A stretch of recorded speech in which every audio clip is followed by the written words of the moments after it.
بسم اللہ الرحمن الرحیم ان الصلاة تنہی عن الفحشاء والمنکر وقال النبی صلی اللہ علیہ وسلم قرۃ عینی فی الصلاۃ۔ حضرات محترم، اللہ پاک قرآن پاک کے اندر فرما رہے ہیں کہ بے شک نماز بے حیائی اور برے کاموں سے روک دیتی ہے، اور اللہ کے نبی کا فرمان ہے، اللہ کے نبی کی حدیث ہے کہ نماز میری آنکھوں کی ٹھنڈک ہے۔ یعنی قرآن پاک کا ارشاد ہے کہ بے شک نماز بے حیائی اور برے کاموں سے روک دیتی ہے، اور اللہ کے نبی فرما رہے ہیں کہ نماز میری آنکھوں کی ٹھنڈک ہے، یعنی کہ نماز سے میری آنکھوں کو سکون ملتا ہے اور میرے دل کو سکون ملتا ہے۔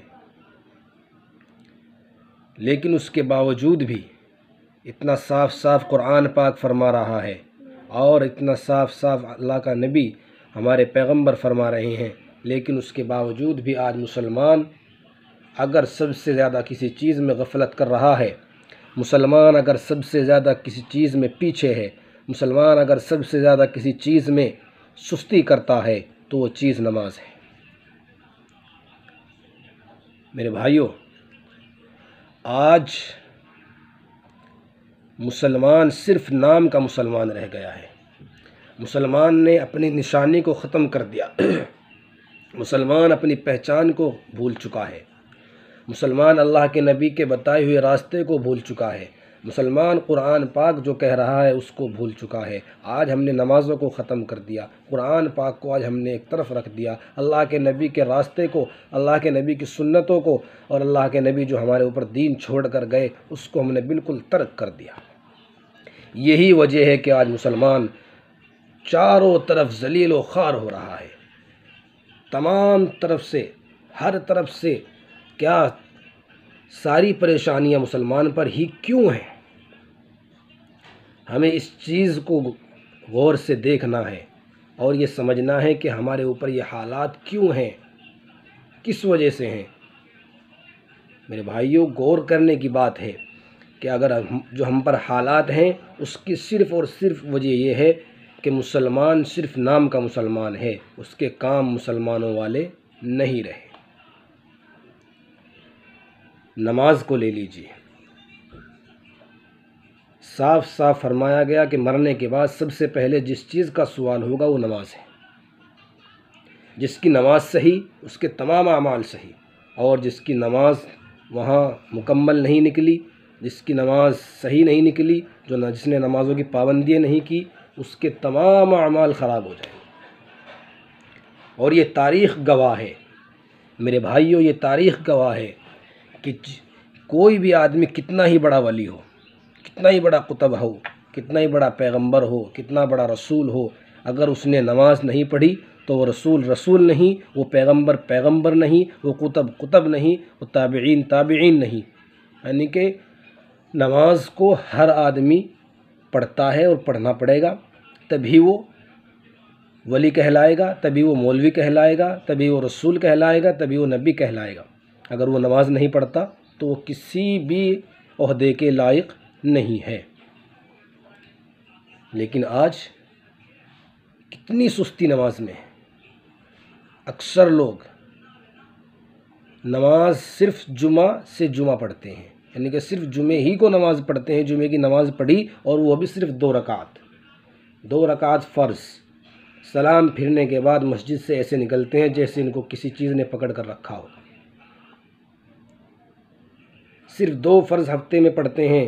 میرے بھائیوں، سوچئے، یہ ہاتھ کس کی نعمت ہے، یہ کان کس کی نعمت ہے، یہ آنکھ کس کی نعمت ہے، اور یہ زبان کس کی نعمت ہے۔ پورا بدن یہ جس کی نعمتیں ہیں، جس نے اللہ پاک نے ہم کو دی ہیں، اور صحیح سلامت پورے ہفتے ان ہاتھوں سے ہم کام کرتے ہیں، ان آنکھوں سے دیکھتے ہیں، ان کانوں سے سنتے ہیں، اور اس زبان سے بولتے ہیں، ناک سے سونگھتے ہیں۔ یہ طاقت کس نے دی؟ اللہ پاک نے یہ طاقت دی۔ تو کیا پورے ہفتے اللہ پاک ہمیں پورے ہفتے کھانا کھلاتا ہے، 3 وقت کھانا کھاتے ہیں، اپنے بچوں کو کھلاتے ہیں، خود کھاتے ہیں، لیکن نماز صرف جمعے سے جمعہ؟ اللہ پاک کیا آپ کو ایک ہی ہفتے میں کھلاتا ہے؟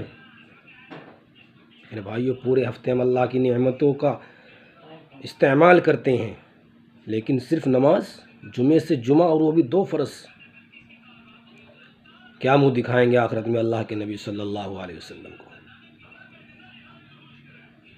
اس لیے ہمیں غور کرنا ہے، اور حالات بدل جائیں گے لیکن ہمیں اپنے آپ کو بدلنا ہوگا۔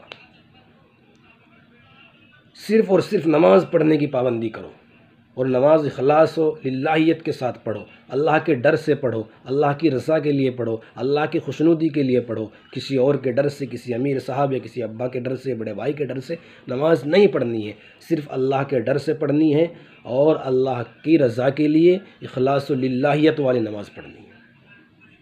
اس کے بعد دیکھیے کہ حالات بدل جائیں گے انشاءاللہ۔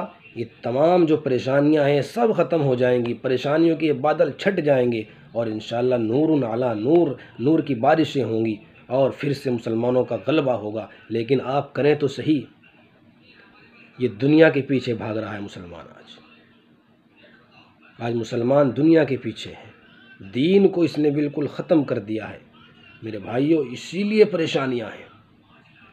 اس لیے ہمیں اپنے آپ کو بدلنا ہے، اپنے حالات کو بدلنا ہے، اپنے بچوں کو دین کی طرف لے کر چلنا ہے، اپنے گھر والوں کو دین کی طرف لے کر چلنا ہے۔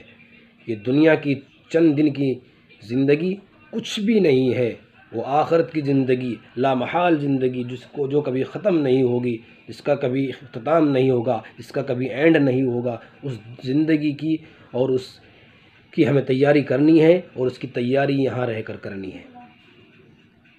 یہاں یہ 2-4 دن کی زندگی، اس کو بھول کر میرے بھائیوں آخرت کی زندگی کو یاد کرو، اور آخرت کی تیاری کرو، اور نمازوں کی پابندی کرو، اپنے آپ کو بدلو۔ دل بدل سکتے ہیں، جذبات بدل سکتے ہیں، دل بدل سکتے ہیں، جذبات بدل سکتے ہیں، ملک کے فکر و خیالات بدل سکتے ہیں، دور موجودہ کے حالات بدل سکتے ہیں، دور موجودہ کے حالات بدل سکتے ہیں۔ تم بدل جاؤ مسلمانوں تو پوری دنیا کے حالات بدل سکتے ہیں، تم بدل جاؤ مسلمانوں تو پوری دنیا کے حالات بدل سکتے ہیں۔ اس لیے میرے بھائیوں ہمیں اپنا آپ کو بدلنا ہے، اللہ کے نبی کی طریقے پر اپنی زندگی کو ڈھالنا ہے، اور اللہ کے نبی کے بتائے ہوئے راستے پر چلنا ہے، اور اسی راستے پر چل کر اپنی زندگی گزارنا ہے انشاءاللہ ثم انشاءاللہ۔ یاد رکھیے کہ وہ دن دور نہیں جب مسلمانوں کا اس دنیا پر غلبہ ہوگا، اور مسلمانوں کی حکومتیں ہوں گی، اور آپ کی عزتیں ہوں گی، آپ کی تعریفیں ہوں گی، اور پھر وہی دور آئے گا کہ ہر طرف مسلمانوں کا ڈنکا بجے گا اور اسلام غالب آئے گا۔ لیکن اپنے آپ کو بدلنا ہے۔ اللہ پاک ہمیں دین پر چلنے کی توفیق عطا فرمائے، اللہ پاک دین کی محبت ہمارے دلوں میں پیدا فرمائے، اللہ پاک نبی کا طریقہ ہماری زندگی میں پیدا فرمائے، اللہ پاک ہمیں اپنے اکابرین کے طریقے پر، سلف صالحین کے طریقے پر چلنے کی توفیق عطا فرمائے، اور اللہ پاک علماء سے محبت ہمارے دلوں میں پیدا فرمائے، علماء سے جو بغض ہم رکھتے ہیں اللہ پاک اس سے ہماری حفاظت فرمائے، اور علماء کی محبت ہمارے دلوں میں پیدا فرمائے۔ اللہ پاک تمام امت محمدیہ کو راہ نجات پر اور صراط مستقیم پر چلنے کی توفیق عطا فرمائے۔ وآخر الدعوانا الحمدللہ رب العالمین۔ السلام علیکم ورحمۃ اللہ وبرکاتہ۔